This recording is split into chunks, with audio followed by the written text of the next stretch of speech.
비싼 비용과 시간을 들여서 소송하고 또 판결을 받으면 뭐 하겠습니까? 채무자가 그 사이에 돈과 재산을 다 빼돌린다면 판결문은 아무짝에도 쓸모없겠죠. 그래서 소송보다 더욱더 중요하고 또 서둘러서 해야 되는 것은 입니다. 돈 받습니다. 수수료 없습니다.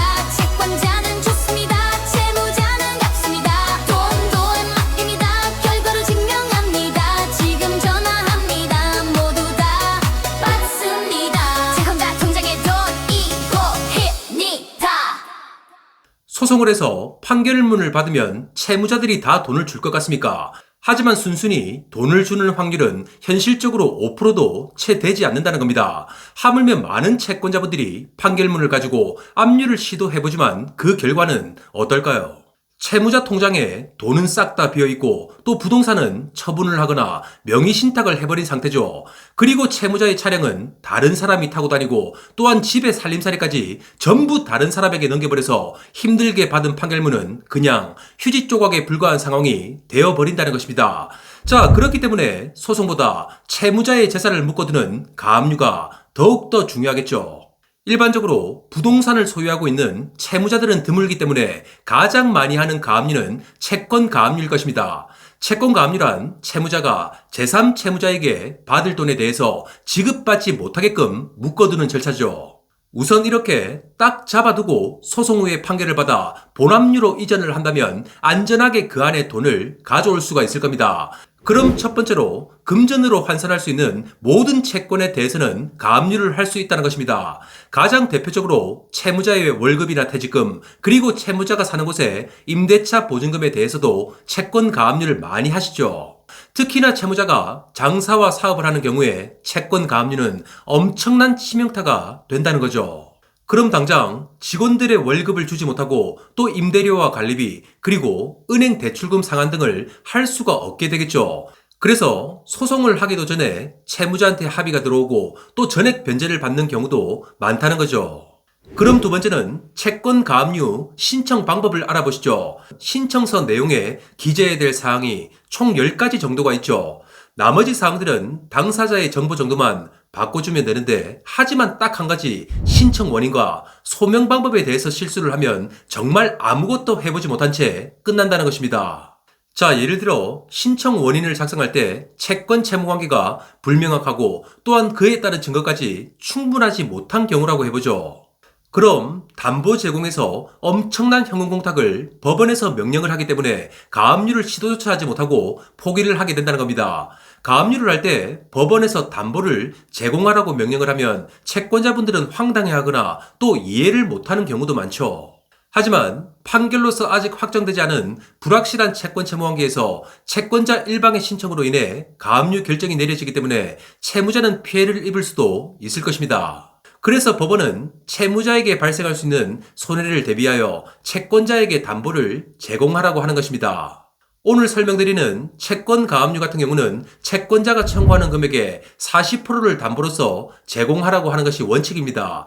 그리고 그중 절반은 보증보험 증권으로, 그리고 나머지 절반은 현금으로 공탁하라고 명령을 하는 것이 보통이죠. 세 번째는 그렇다면 현금 공탁을 최대한 나오지 않게 해야 되겠죠. 그런데 채무자의 은행 계좌나 급여 등의 채권 가압류를 하는 경우는 채무자에게 즉각적이고 또 엄청난 피해가 발생할 수가 있기 때문에 현금 공탁이 떨어지는 경우가 대부분이죠. 그렇기 때문에 현금 공탁을 최소화하기 위해 신청 원인과 그에 따른 소명을 잘 해야 된다는 것입니다.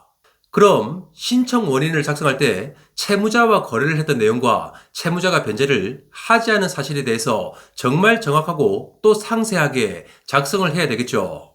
그리고 마지막에는 판사님에게 채무자에게 돈을 받지 못해서 현재 너무나도 힘든 상황에 처해 있음을 알리고 그에 따라 경제적인 능력이 없어서 현금 공탁이 힘들다는 것을 간절하게 적어서 내야 합니다. 그리고 소명 방법에는 채무자가 채무 사실에 대해 인정을 하면서도 변제를 하지 않고 있다는 증거를 잘 제출해야 되겠죠. 가지고 있는 모든 증거를 법원에 제출을 하면 아주 도움이 됩니다. 참고로 신청서를 제출하는 곳은 제3채무자의 주소지 관할 법원입니다. 그리고 이제 채권 가압류 결정문은 제3채무자에게 송달합니다. 그런데 여기서 중요한 것은 제3채무자에게 송달이 정확하게 이루어져야 가압류 효력이 발생하기 때문에 송달이 완료될 때까지는 절대 채무자에게 연락을 하면 안 되겠죠. 네 번째, 가압류를 했다고 해서 그냥 방치를 해둔다면 채무자가 그 가압류를 취소해버릴 수도 있다는 것입니다. 힘들게 했던 가압류가 취소되는 이유는 크게 세 가지입니다.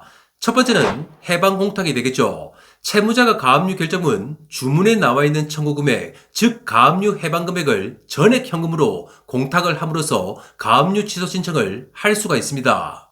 두 번째는 가압류를 해두고 3년이 경과를 하면 가압류가 취소될 수도 있다는 거죠.